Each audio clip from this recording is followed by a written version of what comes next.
एक बात और भी है, जब वो आएगा तभी लौल्यता आएगी। आग के पास बैठोगे तभी गर्माहट आएगी, और गर्माहट नहीं मिले तो समझ लेना आग भीतर नकली थी। आग होगी तो गर्माहट जरूर होगी, और गर्म होते होते किस दिन पता नहीं तुम्हारे भीतर भी आग जल उठे। लौल्यता मिलेगी, और जब लौल्यता मिलेगी तभी भक्ति मिलेगी। अगर लौल्यता नहीं होगी तो भक्ति भी नहीं होगी, प्यास नहीं होगी तो कृष्ण भी नहीं होगा। ये बात हम आपको बता रहे हैं। और उठी हुई प्यास सबसे पहले संत मिलन का अवसर तुमको प्रदान करेगी। जब तुम साधना करोगे, जब तुम्हारे भीतर साधना का उदय होगा, जैसे अगर क्यारी के भीतर 50 पौधे लगे हुए हों, पर जिस पौधे पे फूल खिला होता है तुम्हारा हाथ भी वहीं पर पहुंच जाता है, उसी प्रकार से जब तुम्हारे हृदय में हृदय कुसुम खिल जाएगा और प्रेम का मकरंद भर आवेगा, तो पता नहीं चलेगा कि कब माली की तरह महात्मा आके इस दुनिया की क्यारी से तुम्हारा चयन कर लेगा। देखो, कृष्ण तो साधना से मिल नहीं सकता। एक बात सीधी कह देता हूं, चिरम निराश, क्योंकि सारी साधनाएं और साधन तो उनके सामने बैठ करके निराधार हो गए हैं, कुछ नहीं बचा। पर एक बात है, जब तुम साधन करते हो तो संत मिलता है, और जब संत की कृपा होती है तो कृष्ण मिलता है। बात सीधी है।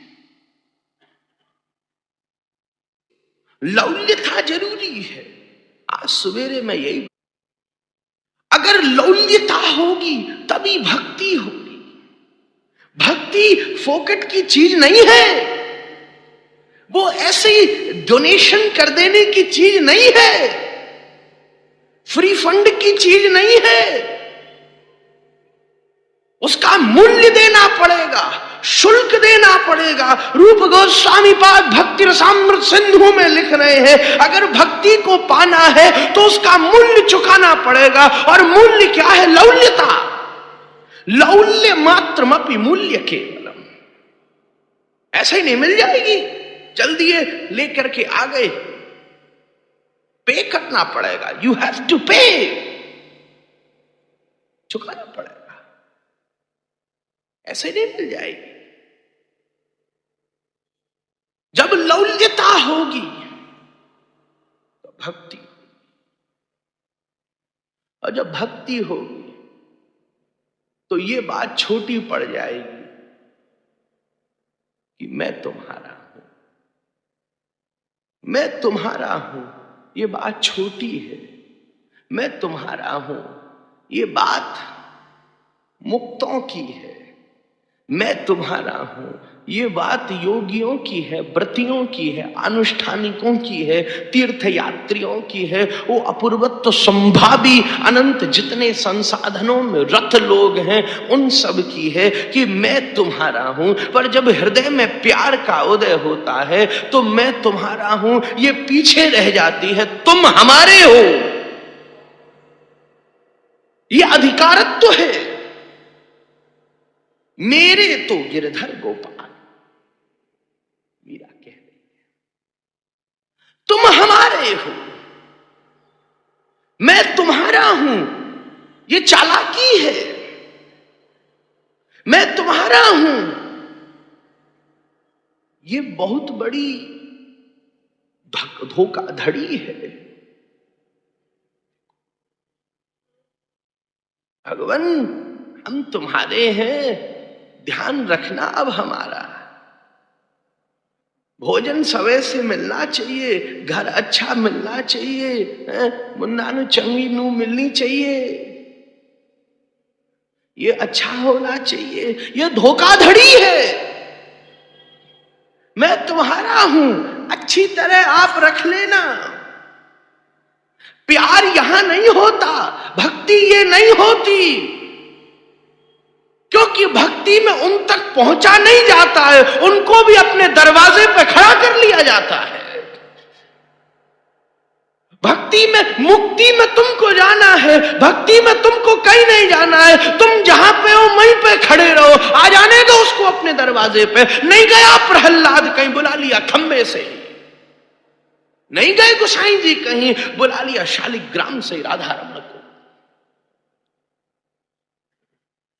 जब इच्छा हुई तो गंडकी से शालिग्राम ले आए, और जब प्रतीक्षा हुई तो शालिग्राम से राधा रमण को ले आए।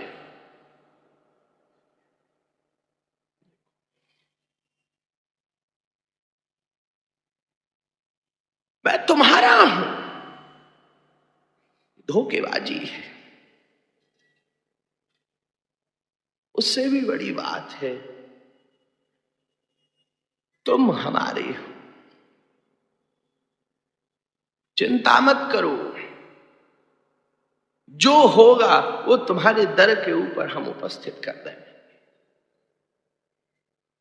जो है वो तुमको दे आवेंगे, चिंता मत करो, जैसे रहेंगे वैसे तुमको रख लेंगे। रघुनाथ दास गोस्वामी के पास कोई नहीं था 56 भोग, विदुरानी के पास कोई नहीं था 56 भोग।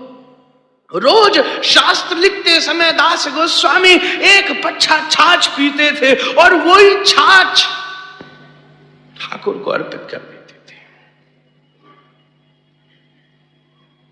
तुम हमारे हो ठाकुर। देखो,